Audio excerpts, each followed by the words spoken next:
In lingua napoletana uno scemo, un fesso, uno stupido, un cretino, un deficiente, un imbecille, c'ha centinaia e centinaia di definizioni. Vediamone alcune. In primis uno scemo, che ne sa, c'è un chiachielle, un chiocchiere, che è lo stupido babbeo. In questo caso noi lo facciamo accompagnare dalla famosa rotazione del polso, che è chiocchiò, insomma. Chi è un frallocco è un strunz, strunzo è dal latino estrusum, attraverso il tedesco strunz.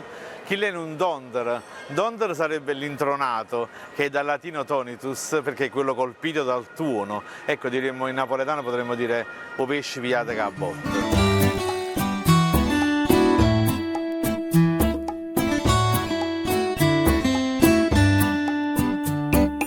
Lo stupido in napoletano è una capicaz, oppure un battilocchie. Ecco, il battilocchie è un francesismo, deriva da un copricapo francese che era il battant l'aile, che aveva insomma delle appendici che coprivano l'occhio e quindi sembrava che lui insomma andasse alla cieca.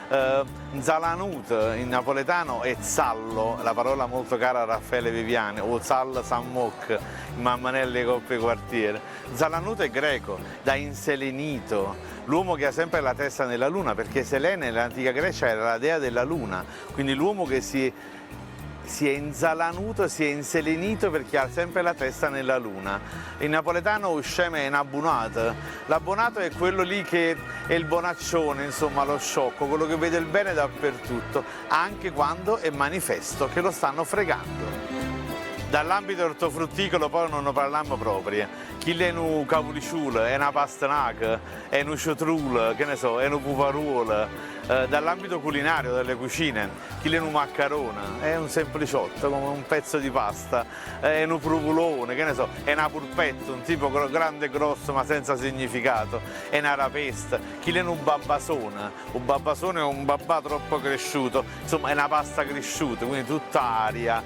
Chi è un zipet, è un uomo come se fosse senza sale. E poi ancora, chi è un ciucce, quindi è veramente un asino. Chi è un mammaluk, questo è dall'arabo, mamluk, che significava appunto lo schiavo, il prigioniero, quello sottomesso.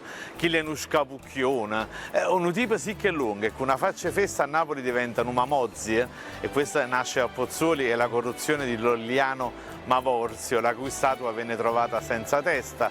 Chi è un stucchione, ancora una parola cara a Raffaele Viviani. Chi è un ciosciamosca, chi è un turz.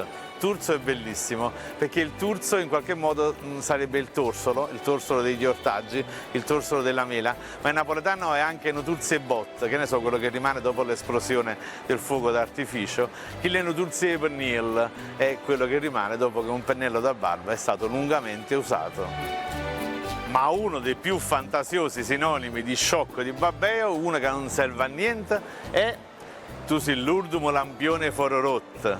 Sì, questa è veramente una grande fantasia. Quando a fine Ottocento esisteva l'illuminazione a gas nella città di Napoli e c'erano gli accenditori e i lampionai, quelli che andavano a accendere i lumi a gas. I lumi erano tanti, si dice che fossero 666 e il numero 666 era l'ultimo lampione, proprio nel quartiere di periferia più estrema che era fuori grotta. Ma quando gli accenditori arrivavano ormai a fuorigrotta, soprattutto nelle notti magari in cui era complicato, nelle notti di vento, era veramente troppo tardi, albeggiava già, c'erano già le prime luci dell'alba, quindi era stato veramente inutile accendere quel lampione, come inutile, superfluo, stupido, scemo è l'urdumo lampione e fororot.